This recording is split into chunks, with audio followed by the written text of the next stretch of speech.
Issue को और इस where we stand right now junction, ये बाजार का कौन सा फेज है, यहाँ पे आपको कैसे अप्रोच करना चाहिए, ये सब डिस्कशन करने के लिए हमारे मैनेजिंग एडिटर निकुंज डालमिया भी हमारे साथ जुड़ रहे हैं। गुड मॉर्निंग निकुंज। निकुंज, जैसे कि संतोष राव बता रहे थे कि ये पूरा मैटर हालांकि कुछ दिन से चल रहा था, लेकिन बाजार को उम्मीद ये थी कि शायद ये टॉक्स और डायलॉग से ये मामला सुलझेगा, कुछ दिनों में एस्केलेशन होगा, ये बाजार फैक्टर इन नहीं कर रहा था।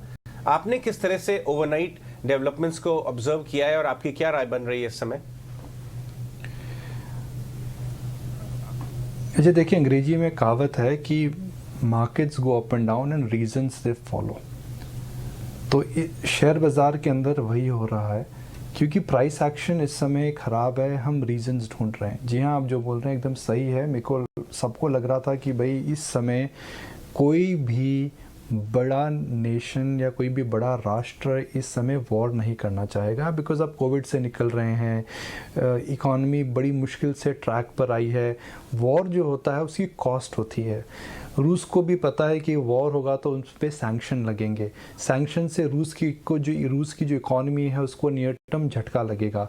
तो शेयर बाज़ार में, क्योंकि सबको पता है कि इस समय, क्योंकि लास्ट 2-3 साल काफ़ी ख़राब गए हैं सब इकॉनमीज़ के लिए, तो कोई भी इस समय वॉर और सैंक्शंस की तरफ नहीं जाएगा, मगर रूस प्योरली इस बेसिक बात को इग्नोर कर रहा है। तो शेयर बाज़ार क्योंकि इस टेम्पलेट को प्रिपेयर्ड नहीं था, तो उसको लेकर के रीएडजस्टमेंट जरूर हो रहा है। मगर जो बड़ी बात यह है जे कि आपको शेयर बाजार को इस समय 3 भागों में डिवाइड करना चाहिए। लॉन्ग टर्म, देखिए, लॉन्ग टर्म इक्विटी में पैसा बनेगा। हाइंडसाइट के अंदर जो आज बड़ी खबर लग रही है वह कुछ ही हफ्तों में छोटी खबर लगेगी। मगर शॉर्ट टर्म, मीडियम टर्म में अजय चेंजेस आए। शॉर्ट टर्म में इस समय सेंटिमेंट, इस समय टेक्निकल्स और फ्लोज हिल चुके हैं। मीडियम टर्म है, सबका मानना था 2022 और FY23 will be a great economic recovery, great comeback in capex, energy and all those sectors. That medium term template also of demand normalization will shake now. तो share बाजार के अंदर इस समय एक एडजस्टमेंट हो रहा है, एक शार्प एडजस्टमेंट है। There are far too many moving parts. तो इस समय किसी को जल्दबाजी नहीं करनी चाहिए कि भाई यह एक लेवल है, इसके नीचे मार्केट नहीं जाएगा। अगर आप निफ्टी की बात करें अजय, इस साल निफ्टी में करेक्शन हुआ ही नहीं है और डाउ के अंदर 10 से ज़्यादा फीसदी करेक्शन हो चुका है, नैस्डैक के अंदर करीब 15% करेक्शन हो चुका है।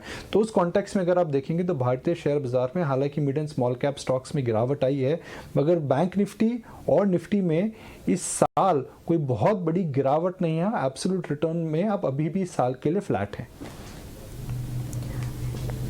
बिल्कुल निकुंज, गुड मॉर्निंग। ऑफ कोर्स बाजार को 3 भागों में डिवाइड करना चाहिए और इन सिचुएशन में कॉशियस नजरिया अपनाना चाहिए। आपकी तरफ से एडवाइस तो हम ले रहे हैं, लेकिन साथ ही फंड एक्शन जो हम देख रहे हैं, संस्थागत निवेशक पिछले लगातार फरवरी की शुरुआत से अगर देखें FIIs की सेलिंग जो है लगातार बरकरार है। सेक्टर स्पेसिफिक मूव्स अगर बाजार का देखें तो कल के ट्रेडिंग सेशन में भी हमने देखा कि सिर्फ और सिर्फ प्राइवेट बैंक स्पेस को अगर छोड़ दें, कुछ हद तक 1-2 सेक्टर्स रहे जो कि बाजार को संभाल पा रहे थे। अब ये सिचुएशन जो कि इस तरह से इंटेंस होती हुई दिख रही है, ऐसे में आज की शुरुआत कैसी होती हुई दिखेंगे हम?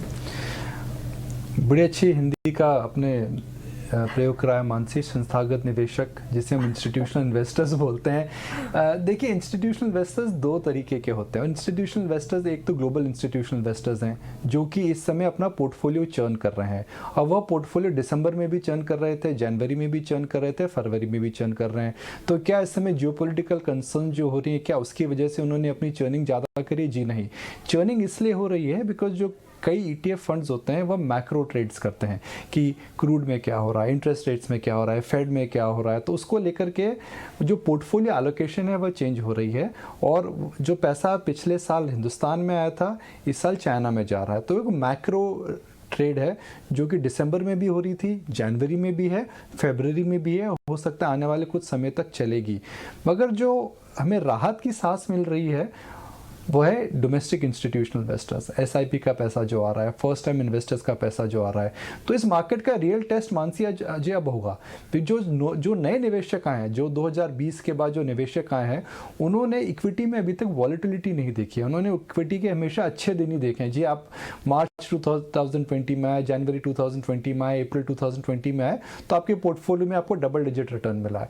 मगर पिछले 4 से 5 महीनों में आपने इक्विटी की जो वॉलेटिलिटी हम बोलते हैं, इक्विटी के अंदर जो घाटा है, वह पहली बार आपको उसका पेन महसूस होगा।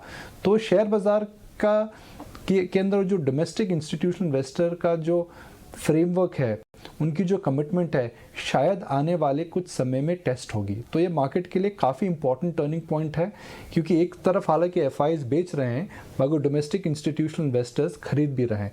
तो इस बाजार में क्या करना चाहिए? देखिए, कुछ ऐसी कंपनियां हैं जिनको जियोपॉलिटिकल कंसर्न से कुछ फ़र्क नहीं पड़ेगा, कुछ ऐसी कंपनीज़ हैं जिनको इन्फ्लेशन से कुछ फ़र्क नहीं पड़ेगा, कुछ ऐसी कंपनीज़ हैं जिनको ब्याज दर को लेकर के भी फ़र्क नहीं पड़ेगा। तो आपका अटेम्प्ट यह होना चाहिए कि आप ऐसे शेयरों में नज़र रखें, ऐसे बिजनेसेस में नज़र रखें जो कि सेंटिमेंट की वजह से गिरे हैं, मगर उनके जो बिजनेसेस हैं, उनके जो मापदंड जिस पे हम उनको देखते हैं, उनमें कुछ असर नहीं पड़ा। मैं मिसाल के तौर पे आपको बताता हूँ, क्रिसिल जैसी कंपनी है।